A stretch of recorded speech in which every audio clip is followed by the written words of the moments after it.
Bum bum bum bum bum bum bum bum. Bum bum bum bum bum. Bum bum bum bum bum bum bum bum bum. Bum bum bum. Hey everybody, come on in. It's time for Coffee with Scott Adams.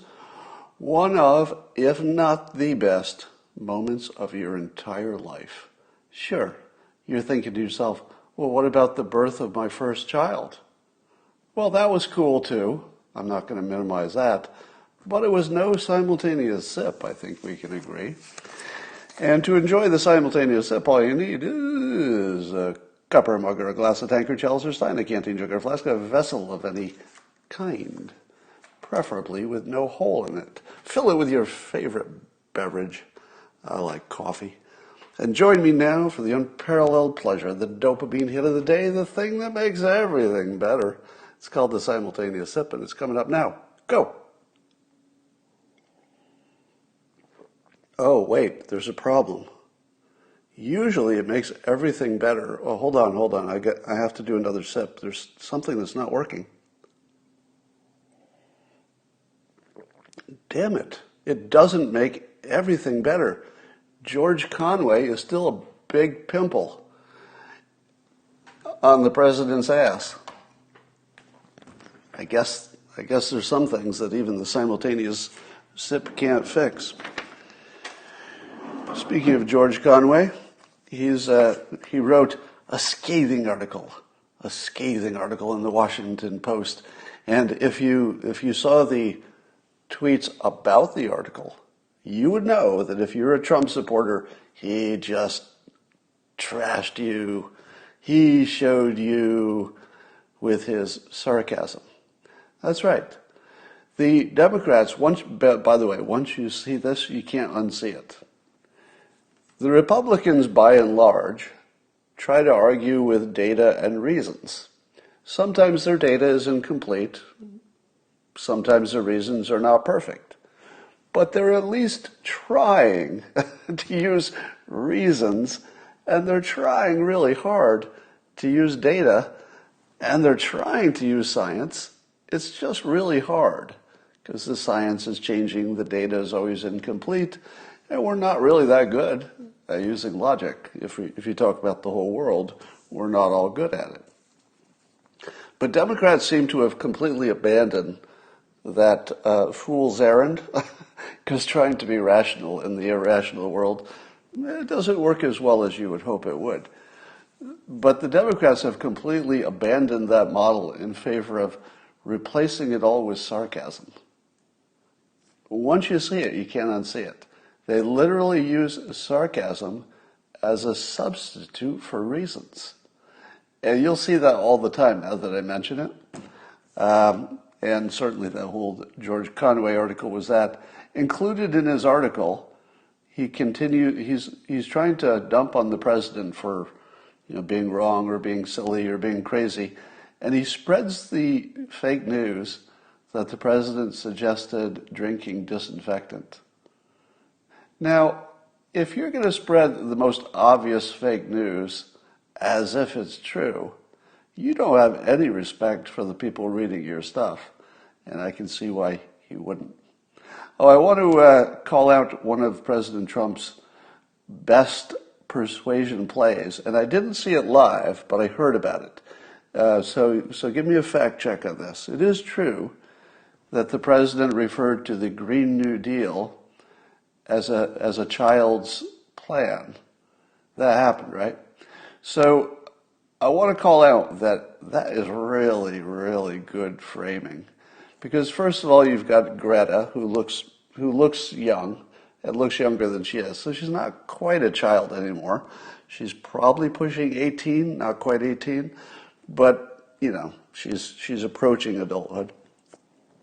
But because she looks young, and because the children are the ones who are protesting, etc., there is very, very much a young flavor to the Green New Deal. Even AOC is young for a politician. So there is, in your biased, irrational mind, it does bias toward young people who want to, get the most active in fixing climate change as they see it. Now, what's good about this is that it's what I call a high ground maneuver. Once you say something is a child's plan, you can kind of walk away. You don't need to get into the details. Because once you've so labeled it, it starts looking like it.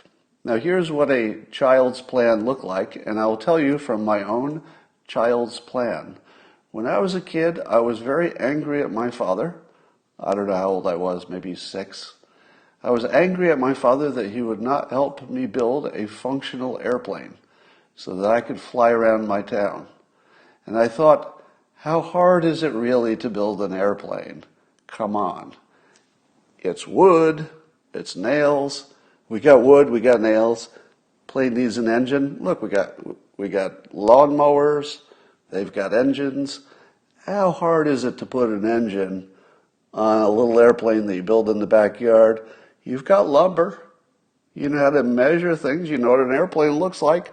Come on, Father, build me a functioning airplane or you're worthless to me. Really, what kind of a unscientific father do I have who can't build me a functioning airplane out of wood? Frickin' loser. That's a child's plan. A child's plan is build me an airplane out of wood, Dad. Right? You recognize that as a child's plan. You don't need to get into the details. Scott. There might be more to this than you think. I'm not sure your father has all of the lightweight materials and tools necessary to build a functioning airplane. But you don't even need to get into it. It's just a child's plan. Likewise, the Green New Deal, when you throw in the get rid of meat and airplanes and stuff like that, you don't need to argue that stuff. And I think that it's sort of a waste of time to engage it like it's serious. Simply calling it a child's plan is really good because it's not as if we're capable of hashing out the details. It's not like we're capable of knowing if those long-range projection models are accurate and or accurate enough, within a range. We don't know what the economic outcome will be. We don't know what new technologies will come up, what changes will surprise us. It's just a child's plan. It's very good. All right. One of the things that this whole COVID thing is doing, and I talk about this in the terms of persuasion, everything that's associated with everything else gets smeared by anything that happens to one of them. So let's say you were a twin, and your twin causes a horrible murder. Well, even if you had nothing to do with it, it kind of washes over onto you. Shouldn't, but people aren't going to look at you the same. It's just the way our world works, that if there's any relationship with two things, whatever happens to one just bleeds over into the other in our irrational minds. And look what's happening as we collectively, we citizens of Earth, try to figure out what is scientific and what is not scientific in this COVID situation. And the more we wrestle with this, and the more we see science failing and failing and failing, correcting, failing, correcting. Now, the correcting part is the good part. And, of course, as we all are sophisticated and know, science is mostly about failing, but you're failing forward. Well, that didn't work, that didn't work. Hey, try this. Oops, couldn't reproduce it. Try this. Oh, there you go, you reproduced it. So you're mostly failing until you hit that little nugget of truth that maybe you can hold on to for a while. But when you're in it, it looks like mostly failing, right? If you get to just check out the end result, it's like, hey, good job, scientists. We figured out gravity and whatever else. But if you're actually in the process of the science creating the answers and not knowing the answers, it just looks like science is completely incompetent. It's not. It's not. Science is every bit as good as it was last year when you trusted it more. It's just that you're in the fight and you get to see all the ugly stuff because they can't hide it. Now, what's that do to your thoughts about climate change? Well, there should be no effect. If we were rational creatures, we would say, Oh, you can't compare these two things. One is the fog of war. It's brand new. It's a novel coronavirus. Trying as hard as we can. Of course, we're wrong more than we're right. That's how science works. Until you become more right than you're wrong. Don't know how long that takes. We're going to have to test a lot of stuff and make sure we can reproduce those tests and everything else. But what about climate change? Suddenly, whatever bad feelings you're going to develop from this about science, and you know you are, right?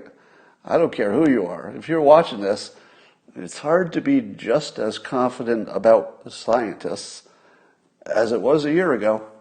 A year ago, I'll bet you felt a little bit better about the accuracy of science. Now you're going to take that to the climate change discussion, and even if you don't acknowledge that baggage is coming with you, it's coming with you.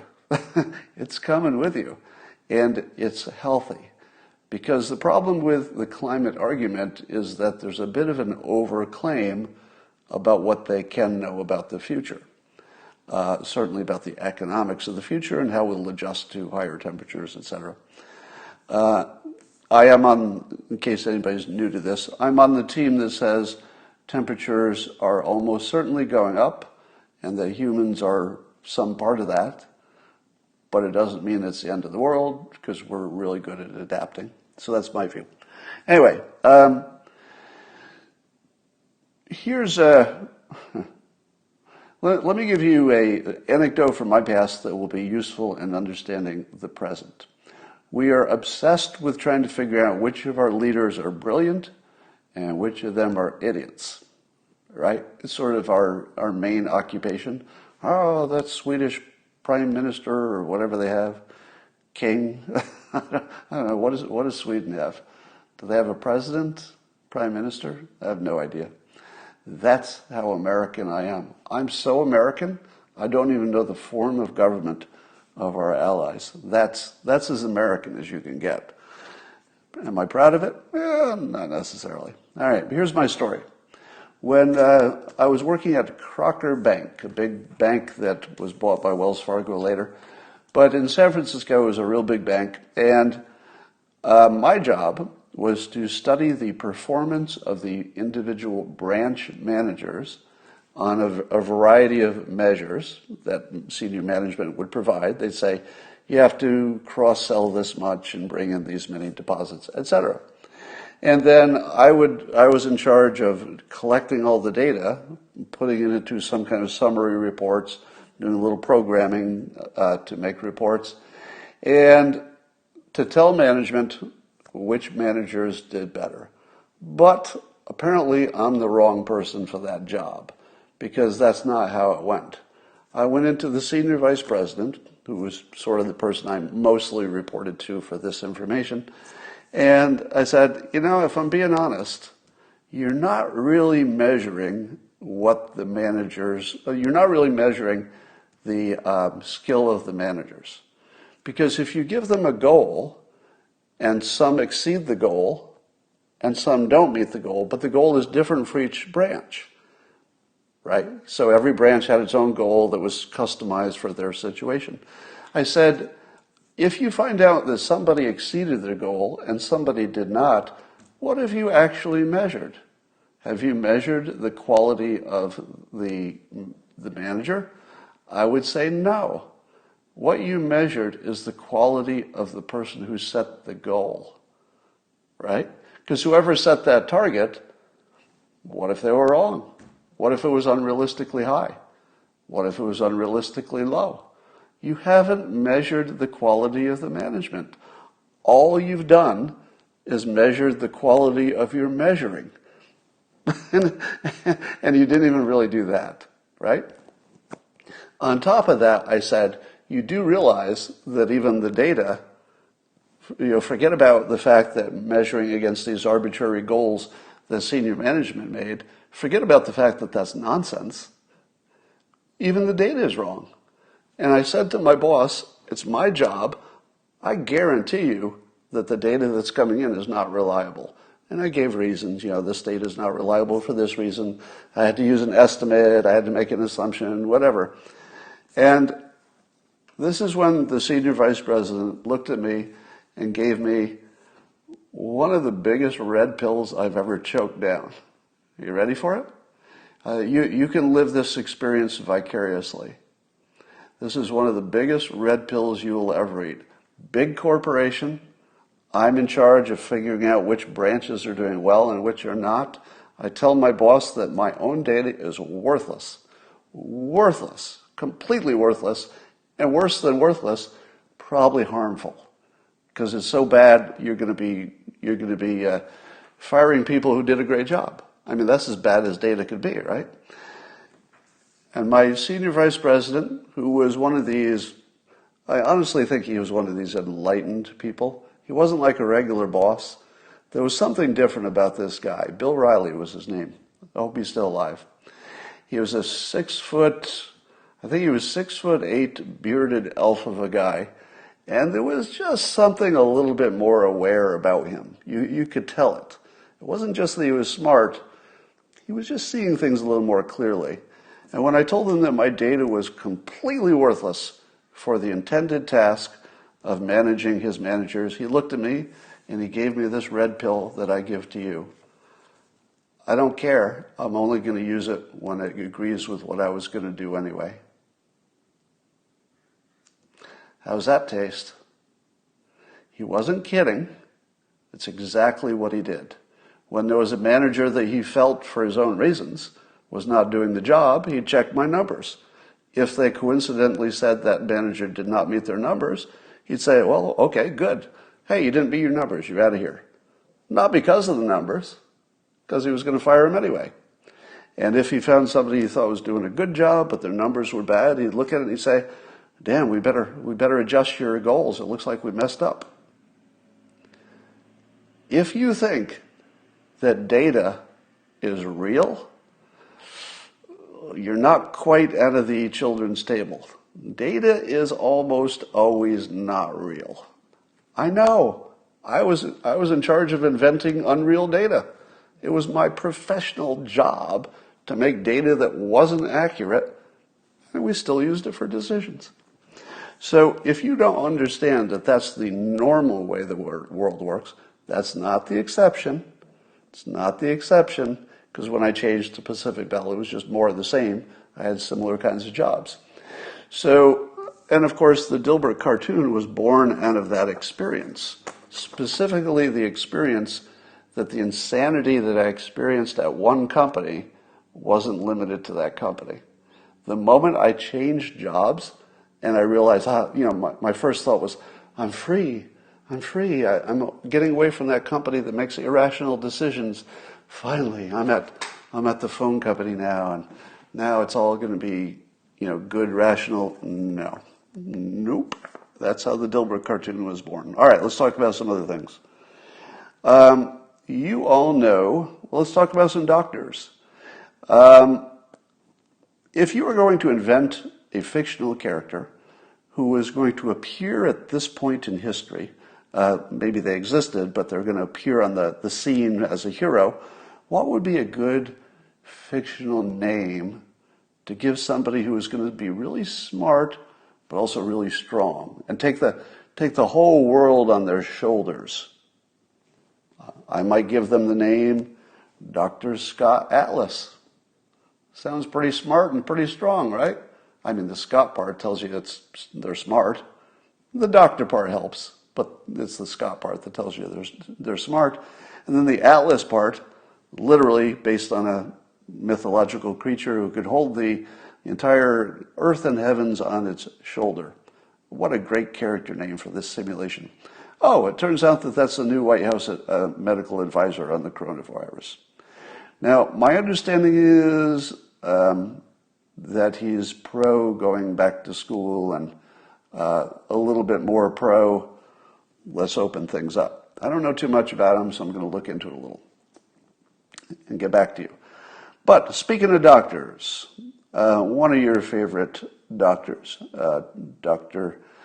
Tadaros, and you know of him from the hydroxychloroquine videos. You know that he's in favor of at least giving it a chance and letting people letting people prescribe it. And he weighed in recently on this herd immunity question, which you've been seeing about. And the question is this: for this specific virus, do we need to get to 60 or 70% infections before we have enough herd immunity? And there are lots of smart people who are saying it doesn't seem to be the case. That it's not a confirmed thing, I would say, but there's strong indication that some people have some kind of natural T-cell immunity that's not the kind of immunity you pick up on a test, because it's not specific to this virus.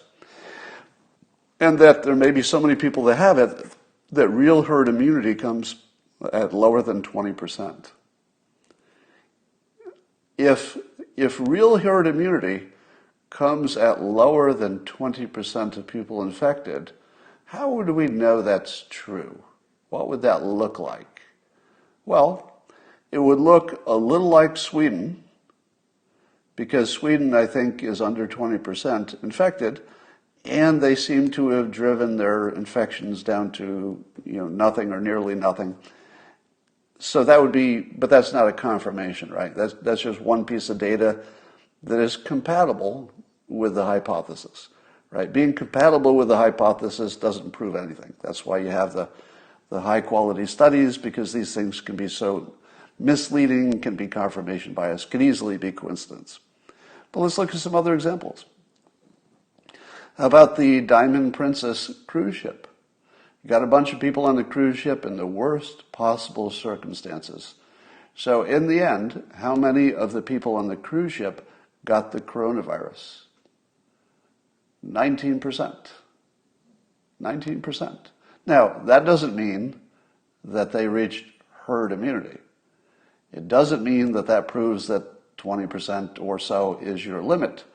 It's just a fact that is compatible with the hypothesis in the same way that Sweden is compatible with the hypothesis, but not proving it. How about jails? Do we know of any jails in which more than 20% of the prisoners got the coronavirus? I don't know, but I don't think so. If that's true, that even in jails, 20% was sort of the peak, again, that wouldn't prove anything. It wouldn't even come close to proving anything. But it would be compatible with the hypothesis. And so, I ask you this.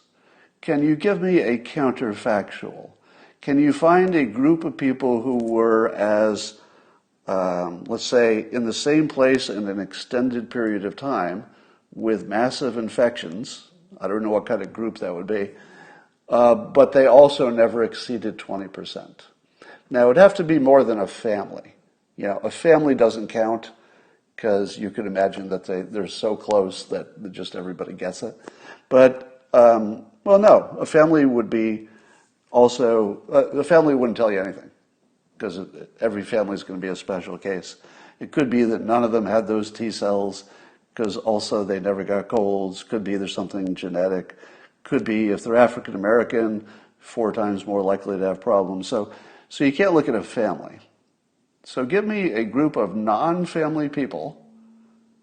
The military. The military. Somebody says the Mumbai slums, they're closer to 50%. I have heard that they're over 20%, and then the confounding variable there is lack of nutrition and a general low health. So could it be that there are other factors? Old folks' homes. All right, there's a good one. Are there any senior homes in which over 20% of them got it? Can somebody get back to me on that? The USS Teddy Roosevelt. Don't know what that is. All right. Somebody says the homeless community. I don't know. They're outdoors. And they also, the thing about the homeless community is that they are probably so exposed to so many things that are bad for them that I wonder if the coronavirus even has a chance. I mean, I think if you're a homeless person and the coronavirus shows up, you're like, your body is like, coronavirus, all right, coronavirus is here. You're going to have to get in the back of the line Do you see tuberculosis? Yeah, get behind that. So I'm not sure that the homeless population can tell us anything about those of us who do not have a persistently challenged immune system as they do. Now let's get to the question of kids spreading. Here's what I believe. If you have a definite opinion about whether kids will spread to adults, you are not being rational. You could definitely have a statistical opinion, as in, I've looked at it and I feel like all things considered, it's a good risk. Well, that would be reasonable. It's reasonable to say, I don't know, but it feels like 90% sure. That would be okay. I'm not sure the data would support a 90% certainty, but you wouldn't be crazy. But if you say kids do not give it to adults, you're not qualified for the rest of the conversation. Because you don't know that. You don't know that. And science doesn't know that. All right? So there's speculation only. So please remove your certainty about what kids do or do not do.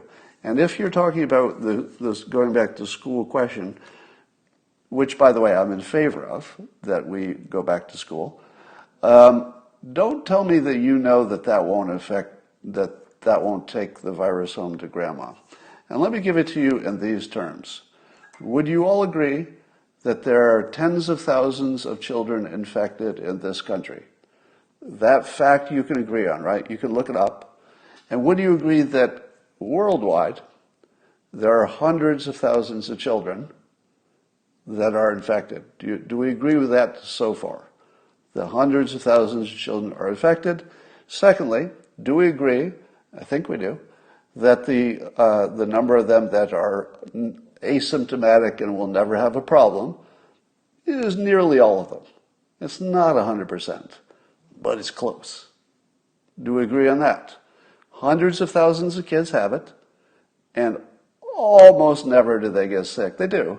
There are cases where they do, but it's very rare. So that's the part we agree on. Here's the question. How'd they get it? You ready for that? How did the kids get it? Did they all get it from adults? Don't know, do you? Do you think, just use your experience, think about the kids you know who have ever gotten a cold. Did the kids get the cold at home? Sometimes. Sometimes.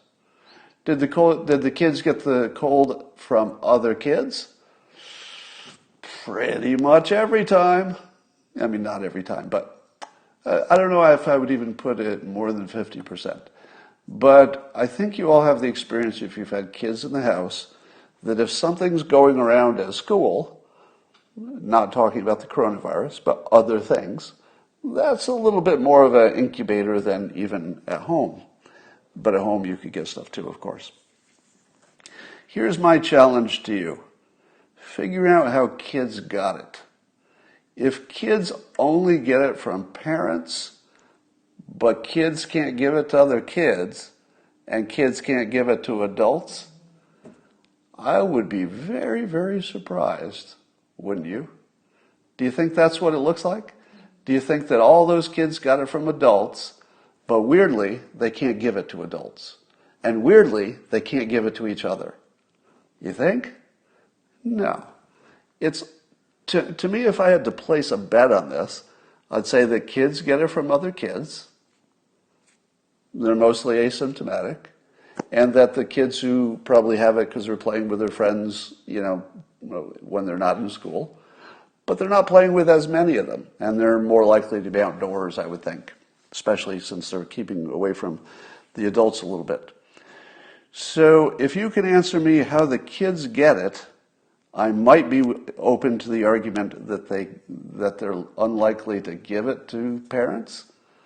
But to me, the most reasonable expectation is that kids give it to other kids. That's how probably half of them got it. And that, of course, they would give it to adults. Of course they would. Are there any cases where teachers have gotten it? Yes, in Sweden. In Sweden, there are news stories of a bunch of teachers at some place who got it, but they didn't study it so well. In other words, they didn't do contact tracing, so we don't know if one teacher got it and gave it to the other teachers, or if some student gave it to one teacher who gave it to the right. We don't know. But the question of whether working teachers will get coronavirus and they'll spread it in a school environment, I think is answered. The answer is yes. How often? Don't know. Could be not often. All right. With all of that said, how is it we still don't know if herd immunity is a thing and at what level it happens? How is it we still don't know if kids spread to adults? And if you think you know, you really need to talk yourself out of that. You don't know. That's a little bit of hopeful thinking that it doesn't happen. Now, I just saw an article that said there's no evidence of kids spreading to teachers. There's no evidence of it. Do you know what there's also no evidence of? That if we disbanded the military in this country, that we would be in trouble or taken over by another country. It's never happened. Never happened. So let's get rid of our military. Because there's not a single example of the United States being taken over by another country. So no military needed. I mean, the fact that there's no evidence of a kid giving it to a teacher, you should discount the value of that information to zero. Because you know what else we don't know? Everything. You know what else we don't know about the coronavirus and how it spreads and how to treat it? Everything. Everything is up. We don't know if the masks work or not. I mean, there's still debate on that. We don't know if hydroxychloroquine works. We don't know if herd immunity is coming soon or later. We don't know. So as soon as you feel you're certain about any of this, I think you're on uncertain territory. Well, look at this. Look at the time. It looks like I can tell you that there's a new poll out on the question of teachers' unions, comparing what people think of teachers' unions now compared to how they thought last year. And this is from Rasmussen. So Rasmussen asked people their opinions on teachers' unions. Yeah. And what do you think? How do you think that came out? And so this is brand new. I think it's breaking. It's probably getting published right now as I'm talking. 39% of American adults still think it's a good thing that most teachers belong to a public employees union. All right. So at the moment, 39% think it's good that teachers have a union. That's down from 45% last year. So they've gone from 45 to 39 in 1 year. That's kind of a big drop. But it is back to levels measured several years ago. And 33% now say it's a bad thing that teachers are unionized. So do you know what I say to the popularity of teachers' unions from people who are not teachers, looking out from the outside? Do you know what I say about the declining approval of the teachers' unions? Here's what I say. Hold my beer, because I'm going to drive that. I want to swear, but I'm not going to. I pulled myself back from the edge. Please insert a mental swear word where it's needed. I'm going to leave you space for it, okay? You can put the F word in there, and you'll feel the space, all right? It's going like this. Hold my, okay, you filled it in, beer. I'm going to drive that, fill in the blank, statistic into the blank, fill in the blank, teens. I'm going to blow that number into the teens, and then we're going to dismantle the teachers' unions, and we're going to give the black citizens of this country the first break that they've had in a long time, which is maybe a chance at a good education for, the majority. I think we can do this. So watch for that. Have I ever mentioned that I always get my way in the long run? We'll see if that's true. There's a video of LA County sheriffs pointing their weapons at allegedly 3 black teens who were allegedly victims of a homeless person allegedly attacking them. So there's lots of allegedlys in this story. So the video is of the police who are clearly aiming their rifles, I guess, at somebody who's not in the scene. And the thinking is, hey, they're aiming those rifles at the 3 black teens, even though they were the victims.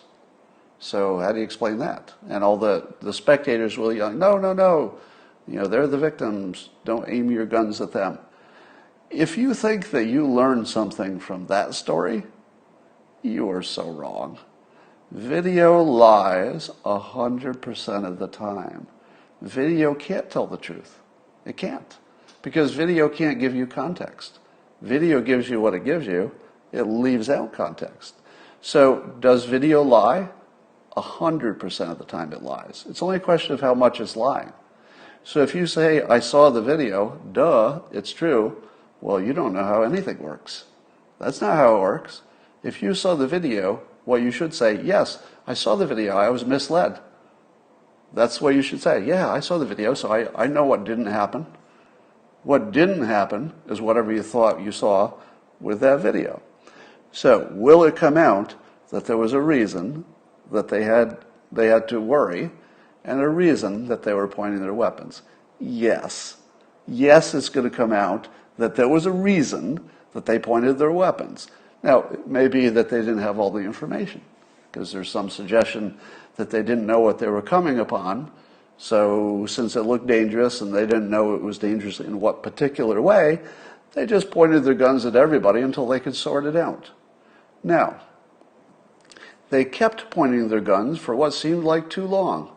Do you imagine if you'd seen the rest of the scene, whatever was off camera, do you think that the 3 black youths were saying, oh, okay, glad you're here. Whew, thank you, officers. I'm glad you're here. Let us make sure that, you see we don't have any weapons. It's this homeless guy. I've got a little cut here. Can you give me some medical? Do you think it went like that? Do you think as soon as they saw him that they immediately broke off from what the trouble was and said, oh, thank God you're here. Can you arrest this guy? I don't think so. I think that there was something happening that made that situation a little ambiguous, and we're going to learn that. All right. And by ambiguous, I don't mean that the black youths were guilty of anything. I just mean that the situation may have been hard to sort out when you first showed up. That's all I mean. Let's see what else we got. How about the... So apparently Q, or QAnon, has gone worldwide. Did you know that? So instead of being a silly American thing, Q has apparently gone worldwide. And it's becoming, I would argue, a bit of a religion. Now, not quite yet, but it's moving in that direction. And you might say to yourself, I don't quite understand why that's spreading. Isn't that so obviously not true that it couldn't possibly spread? I mean, how do we not have herd immunity against Q? You know what I mean? There should be enough people in your family or your social circle to say, yeah, Bob, I know you're interested in this stuff, but I've got to tell you, it doesn't look too credible to me. Well, let me suggest this for context. Let's bring science into it. Does science say that you will be more addicted to something if it gives you a reward every single time? Or does science say that you will be more addicted to something if it pays off sometimes, but you can't tell when? Answer, you will be more addicted if the payoffs are unpredictable, meaning sometimes you get a payoff, sometimes you don't, and you really can't tell in advance when that's going to be. That one causes addiction. What is Q? Q is a bunch of predictions, often with enough vagueness that you could fit them to different situations. But does Q get big things wrong, such as, I think, arresting Hillary Clinton was one of them? Yes. Does it matter that they get things wrong? Because you say to yourself, if you see them getting things wrong, doesn't that disprove the whole we have insider information thing? I mean, they'd never be wrong if it was insider information, or rarely wrong.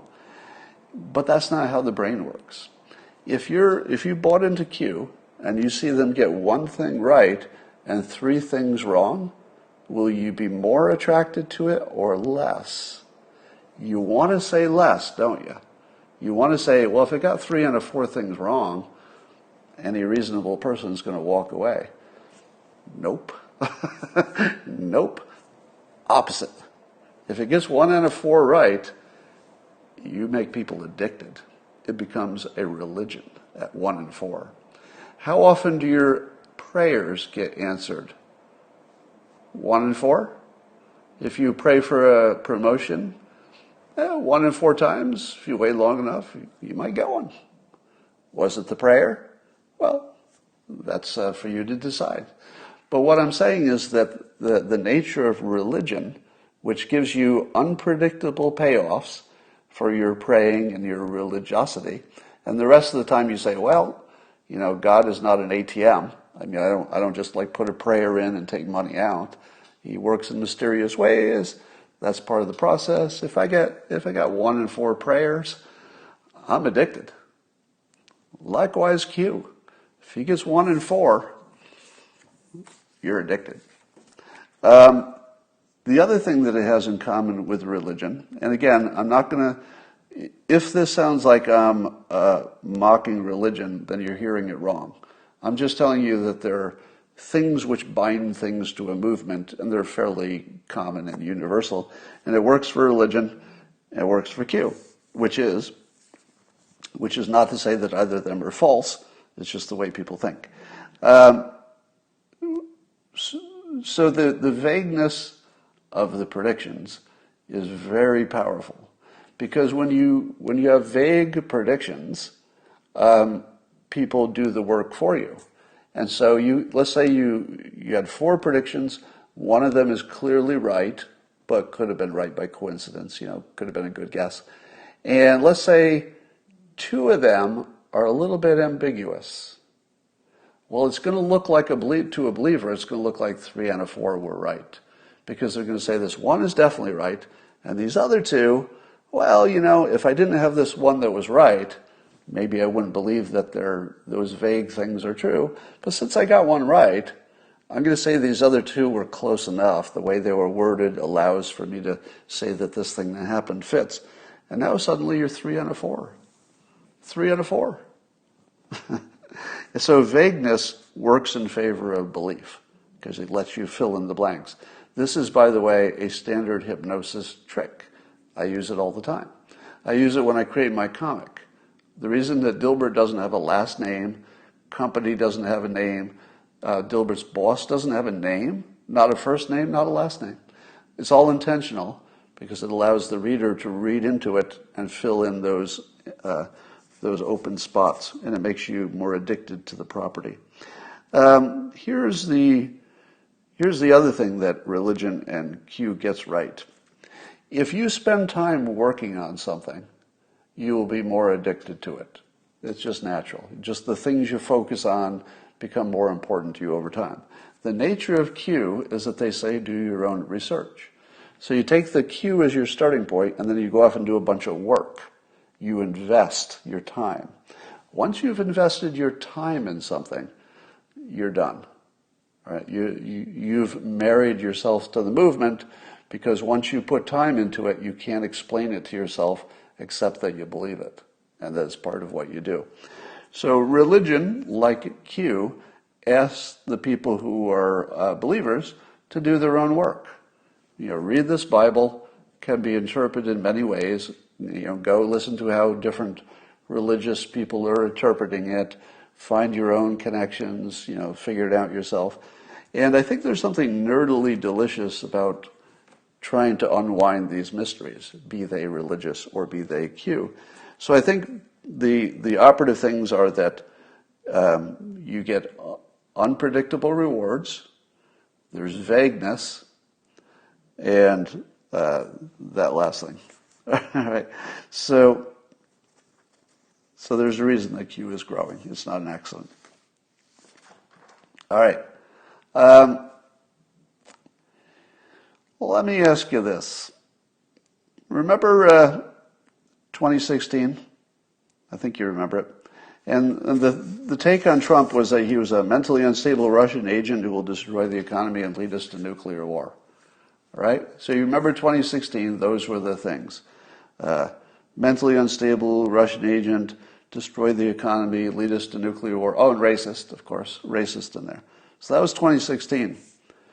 What is the big problem with Trump after we've observed him for 3.5 years?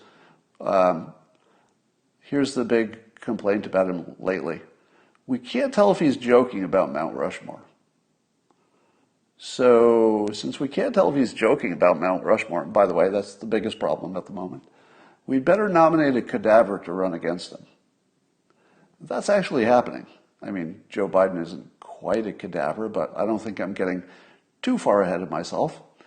Isn't that a big change? And I asked myself, why aren't they using all the things they were using before? Well, the things they were using before, in many cases, were debunked, such as the Russia collusion thing. But what about the other stuff? The other stuff seems like they would just be evergreens, right? You could always go with mentally unstable, and you could always go with, he's a racist and he lies, all the basic stuff. Why aren't you seeing as much of that? Well, let me suggest here's a reason. Joe Biden's campaign is making it really difficult to criticize Trump. Here's why. Biden lies in every ad. Every one. And it's usually like a real blatant, obvious lie. And they're the kind of lies that even the Democrat fact checkers would say, yeah, okay, I grudgingly agree. That's a complete fabrication.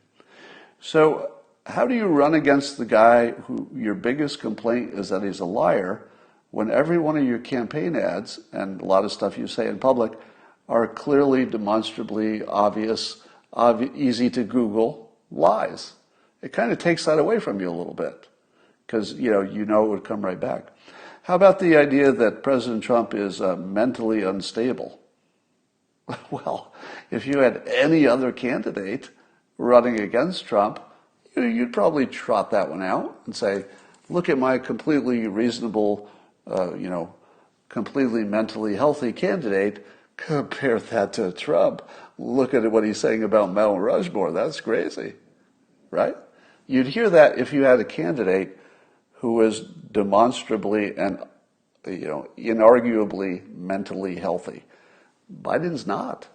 He's just not. I mean, he's mentally unhealthy in a old person way, not a specifically crazy way, but it kind of takes that approach away. So they can't accuse the president of lying because Biden is lying in every ad. It's hard to say the president's crazy because that just brings up mental health and you don't want to go there. How about the argument that Trump doesn't take his job seriously, like he doesn't care about it? He's just, golfing. Well, sure, he's still golfing a lot and he's still Trump. But if you're looking at the other guy who doesn't leave his basement and he sends his wife out to talk for him once in a while, does he look like he's taking this job seriously? No. Biden doesn't look like he's taking it seriously. It looks like he's hiding in his basement and waiting for whatever it is to be over.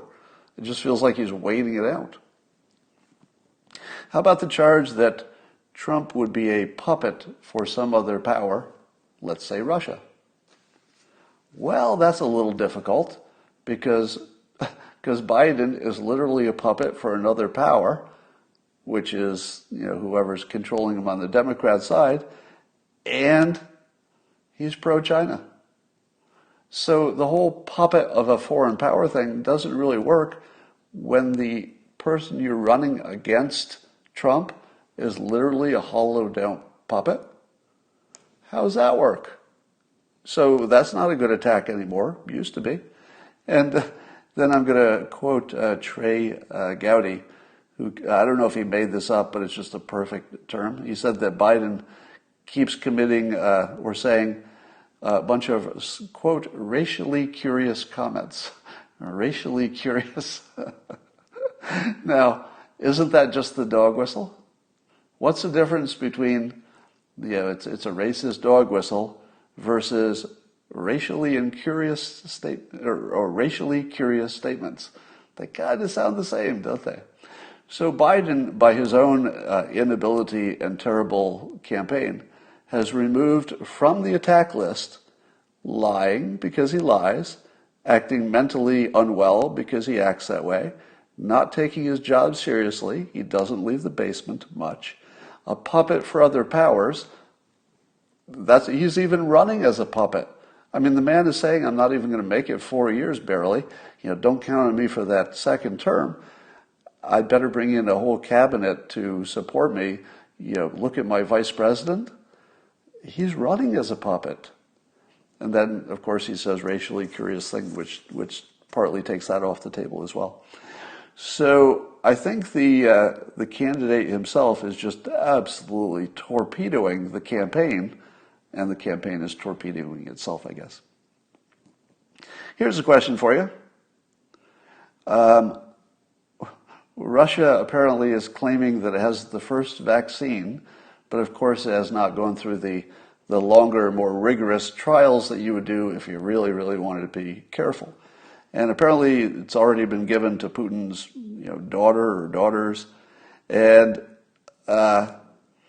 this is really going to challenge what it means to be anti-science, isn't it? Because this is going to bleed over into the whole vax or anti-vax thing. Now, if you think you're hearing my opinion on vaccinations, it's not going to be here. All right, so I don't want to even hint my opinion on this topic while I'm talking about it today. Someday I might. I'm not sure I have a fully formed opinion there, but this is not it. Okay, so I'm just going to talk about the story. Don't make some assumptions about my opinion. The big knock against vaccinations has been that they're not fully tested. Right? The vaccinations are not tested when they're put in combination with other vaccinations. They've been tested individually, but not in combo. So that's one of the big problems. So now Russia comes out with this vaccine that all the people who are in favor of vaccines are going to say, oh, no, you don't want that one because it hasn't been tested sufficiently. And by the way, line up for your vaccinations that haven't been tested sufficiently. So it's going to cause the pro-science, shall we say, you'll argue whether they're pro-science, but the pro-science, pro-vaccination crowd are going to have to explain why you can't have the Russian vaccination, because it's just another vaccination that hasn't been fully tested. That looks good, hasn't been fully tested. So I don't have an opinion on this. I'm just saying that this completely messes up the whole, what does it mean to be anti-science? Because now everybody can be anti-science. You don't have to be on the pro-science team because apparently there is none. There's no pro-science team. The vaccination question doesn't have a pro-science team. It only has we feel pretty good about it. Cost benefit, we're fairly sure. We like the odds. But I'm not sure there's a pro-science team anymore. Here's a question that Mike Cernovich first, he inspired me to ask this question by one of his tweets yesterday. Would the protests have started without all the fake news? If you imagine a world, and it's hard, imagine a world where the news was just accurate. And that's it. No agenda, no team, just accurate news. Would we be having these protests? And the scary answer is no. These protests are 100% created by fake news. And what I mean by that is that, even the initial George Floyd stuff, the Michael Brown stuff, it's all fake news, in the sense that while a tragedy did happen, that part's real, the interpretation of what happened has all been fake. We know that in the Michael Brown situation, which sparked riots and the creation of, was it the creation of Black Lives Matter? Did it happen after that? But now we know that, two sets of officials, the state and now the federal, looked at it and said, it looks like a justified shooting. The whole thing was fake news. And then the George Floyd thing comes. This guy's, full of fentanyl. He's going to die no matter what. I'm not saying the police did the right thing, because it looks to me like the police have some explaining to do about, the way they handle things. But clearly we're not out to murder him. There's nothing that would suggest there was a racial component to it. And if the news told the news accurately, as soon as the issue of systemic racism became a national phrase, they should have said, well, where do we find it and how do we dismantle it? And that should have led them straight to, wait for it, the teachers' unions. The teachers' unions, I have estimated, are 80% of systemic racism. Because if the teachers' unions did not prevent competition in school, competition and free market work always improves things. We've never seen the opposite. You always get a better product with free markets, but the teachers' unions prevent that. If they didn't, we'd have more free markets, we've had better schools, and then while you can't get rid of racism, if your black candidate comes in for a job and you look at the racism and it's a good college, solid college performance, and you'd like to get some diversity in your business anyway, you'd say, oh, hell yes, look at this. This is a good educated person. That's what we're asking for. So racism will always exist because our brains are just wired for pattern recognition, but we're not good at it. So we see patterns that are not really patterns, and then we act on them. So you're always going to have that, but you can make it a lot less important. In other words, as I like to say, Michael Jordan doesn't worry about racism much during his day.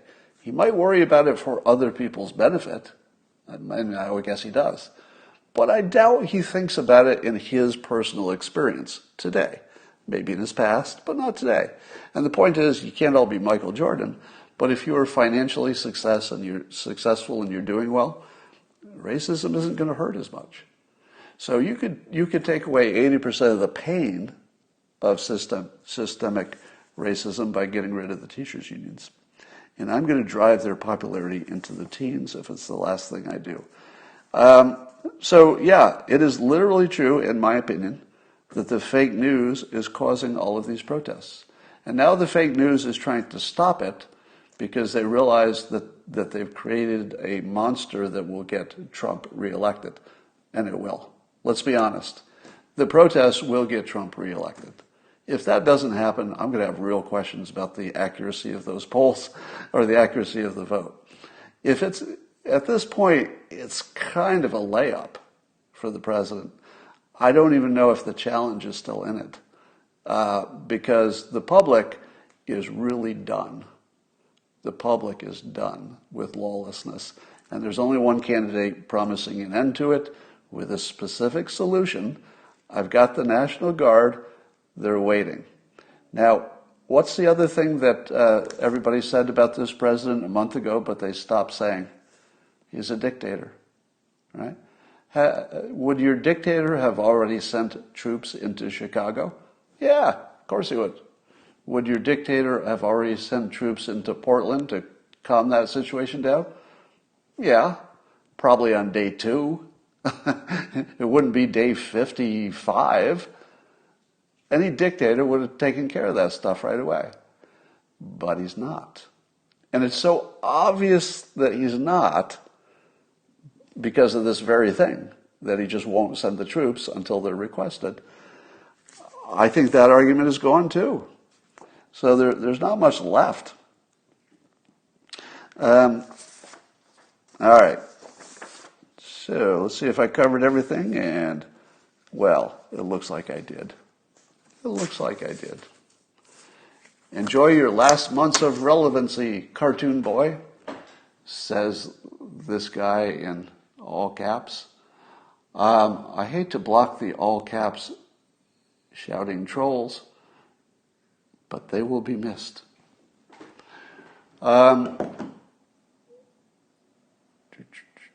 Yeah, I think everybody's saying what I'm saying now. I don't believe there's anybody who thinks that the looting is going to do anything except get Trump elected. It's pretty direct line at this point. Happy birthday to Sue. Happy birthday. All right. That's all I got for now, and I will talk to you later.